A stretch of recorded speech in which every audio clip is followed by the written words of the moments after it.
tell me if I'm off the mark here. So every time I get on social media, I see these ads pop up for people that want to teach physical therapists how to transition to doing virtual visits only.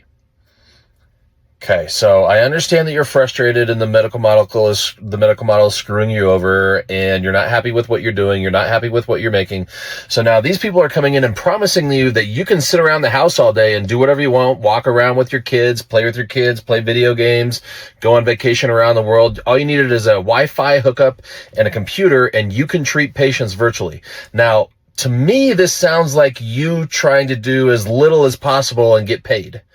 This has nothing to do with patient care. So the other thing that I'm wondering is, do you actually realize that you're one step away, maybe 6 months away from AI taking this over and doing it all by itself and putting you out of a job because you gave up on being a legitimate clinician so you could be sitting at home, supposedly making a lot of money while you're spending time with your family? AI will take that over. It's basically already done it. If you don't think that the huge medical corporations, the hospital conglomerations don't know how to do this already, you are asleep at the wheel. So if you think that you are going to transition to doing virtual visits only and survive for more than a year, I don't know how to help you. It's not going to work.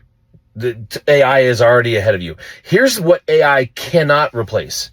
You taking a patient, putting a thought process together, breaking them down analytically to neuromuscular function, reversing that with your hands on them. AI can't put its hands on somebody. Now, AI has already made a massage table that will massage people, but AI can't figure out what their problem is and how to attack that with manual therapy.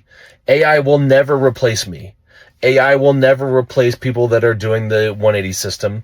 And we will thrive because what people are going to figure out is that virtual physical therapy sucks and that doing AI therapy virtually sucks and it's not working. Because what can AI do with you virtually? What are you going to do with patients virtually? Give them exercises, tell them to roll out and rub things out, tell them to rest, tell them to put ice on it, put heat on it. All the garbage that conventional physical therapists do live now is what you're going to be doing virtually. So whoever's promising you that you can stay home and spend family time and just jump on the computer every once in a while to give some people some virtual visits, who do you think is going to pay for that? What? You think people are going to pay you an amount of money that you can make any living off of, even if you weren't replaced by AI? It's coming. And if you think that virtual physical therapy is going to be your answer, please stop following me because you have no clue you do not have your eyes open to what is coming down the road. Just my take. Let me know if you disagree.